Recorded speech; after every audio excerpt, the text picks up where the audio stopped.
Good morning students. Your geography book lesson 6 manufacturing industries. इससे पहले हमने एग्रीकल्चर का चैप्टर पढ़ा था। उसमें हमने देखा था कि हमारे पास रॉ मटेरियल जो है वो एग्रीकल्चर से आता है। जैसे कि कॉटन जो है वो हमारे पास कहाँ से आती है, एग्रीकल्चर से।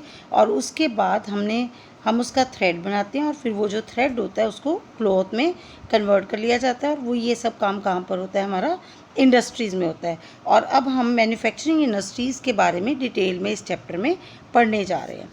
Production of goods in large quantities after processing from raw material to more valuable products is called manufacturing. Manufacturing क्या है कि ज़्यादा क्वांटिटीज़ में प्रोडक्शन करना, जिसमें कि रॉ मटेरियल को प्रोसेस करके उससे क्या है वैल्यूएबल प्रोडक्ट्स बनाए जाते हैं, उसको मैन्युफैक्चरिंग कहा जाता है। People employed in the secondary activities manufacture the primary materials into finished goods. जो लोग सेकेंडरी सेक्टर में एंगेज्ड होते हैं, हमारा प्राइमरी सेक्टर था एग्रीकल्चर सेक्टर, और सेकेंडरी सेक्टर जो है वो हमारा है कि इंडस्ट्रियल सेक्टर। जितने भी लोग जो हैं वो सेकेंडरी एक्टिविटीज़ में एंगेज होते हैं, तो वो क्या करते हैं, जो हमारा रॉ मटेरियल होता है, प्राइमरी मटेरियल्स होते हैं, उसको किस में कन्वर्ट करते हैं, फिनिश्ड गुड्स में कन्वर्ट करते हैं।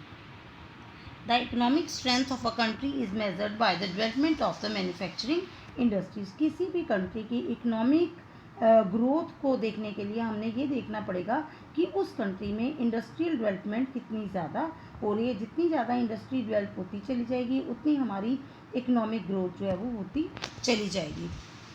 Importance of the manufacturing.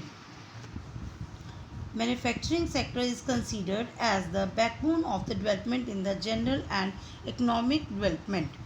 जो हमारी मैन्युफैक्चरिंग सेक्टर है उसको हमारी डेवलपमेंट की बैकबोन कहा जाता है, कि हम तरक्की उसी के आधार पर कर सकते हैं जितना हमारा मैन्युफैक्चरिंग सेक्टर जो है वो डेवलप होता है। It helps in modernizing agriculture, which forms the backbone of our economy. Also reduce the heavy dependence of people on agriculture income by providing them jobs in secondary and tertiary sectors.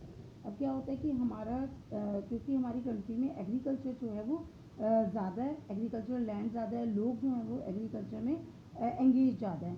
लेकिन क्या होता है कि अगर agriculture के ऊपर हमने अपना बर्डन कम करना है, तो उसको कम करने के लिए हमारे सेकेंडरी और जो टर्शरी सेक्टर्स होते हैं वो क्या करते हैं, जॉब्स प्रोवाइड करते हैं, जिससे कि लोगों को इनकम मिल सकती है। जैसे कि हमने डिस्गाइज्ड अनएम्प्लॉयमेंट पढ़ा था।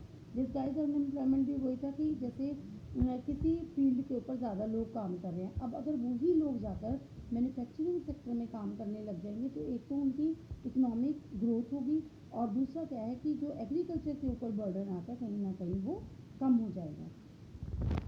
It helps in the eradication of unemployment and poverty from the country. और क्या रिड्यूस करती है ये, एक तो अनएम्प्लॉयमेंट, बेरोजगारी की समस्या खत्म होगी। जितनी इंडस्ट्री डेवलप होगी उतने ज़्यादा लोगों को जॉब अपॉर्चुनिटीज़ मिलेंगी, और उतनी ही क्या है कि हमारी अनएम्प्लॉयमेंट ख़त्म होगी। अगर हमारे देश से अनएम्प्लॉयमेंट ख़त्म होगी तो ऑटोमेटिकली पॉवर्टी जो है वो रिड्यूस होना शुरू हो जाएगी।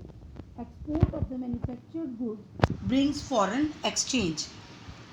जो हमारा एक्सपोर्ट सेक्टर है उससे क्या होता है कि जब हम चीज़ें एक्सपोर्ट करते हैं उससे क्या होता है, हमारे पास फॉरेन एक्सचेंज जो है वो आना शुरू हो जाता है। It helps in transforming raw materials into wide variety of furnished goods of higher value.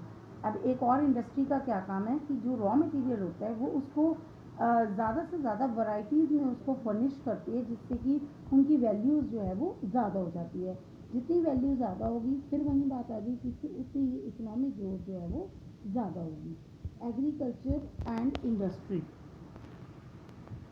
Agriculture and industry are dependent on each other. Agriculture और इंडस्ट्री जो है वो एक दूसरे पर डिपेंड करते हैं, क्योंकि इंडस्ट्री के लिए रॉ मटेरियल की ज़रूरत है, और रॉ मटेरियल हमारा एग्रीकल्चर से आता है, और जो एग्रीकल्चर से मटेरियल आता है उसको हमें फिनिश करना ज़रूरी है।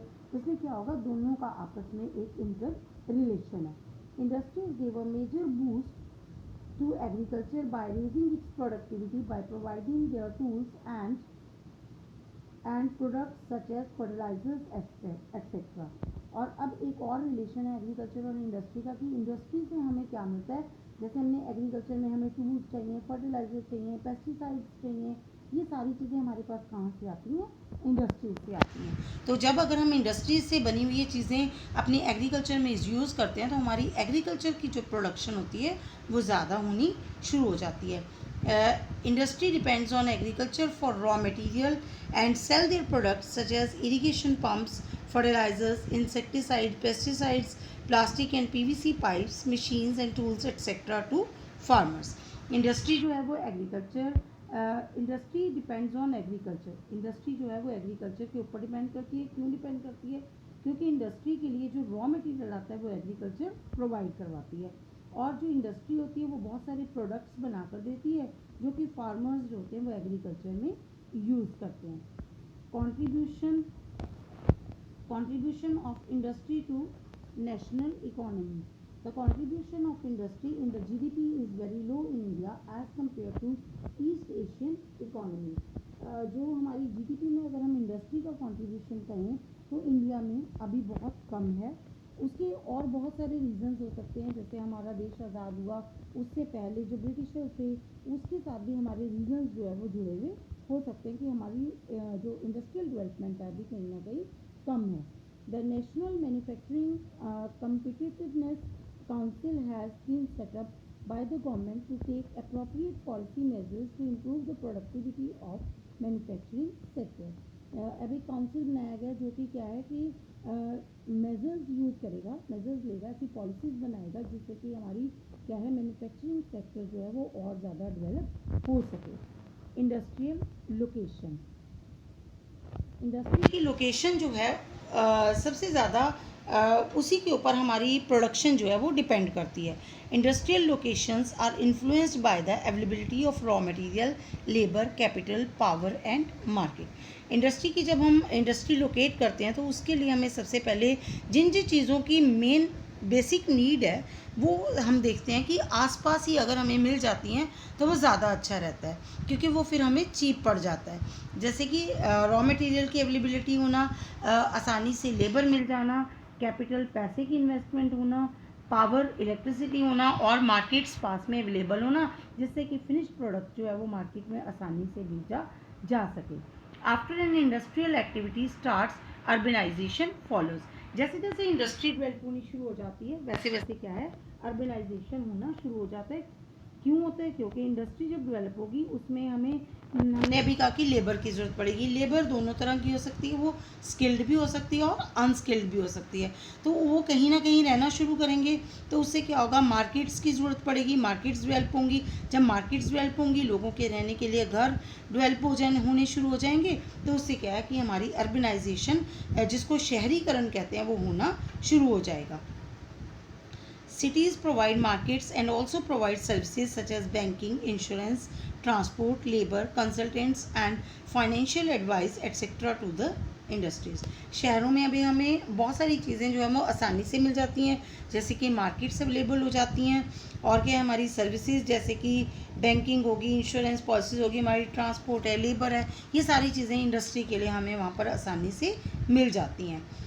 Many industries tend to come together to make use of advantages offered by the urban centers. ठीक है, और बहुत सारी इंडस्ट्रीज हैं जो अर्बन सेंटर्स हैं, बहुत सारे बेनिफिट्स जो हैं इंडस्ट्रीज़ को वहाँ से मिलने शुरू हो जाते हैं. Classification of the industry on the basis of source of raw material used, agro based industries or mineral based industries. According to their main role, basic or key industries which supply their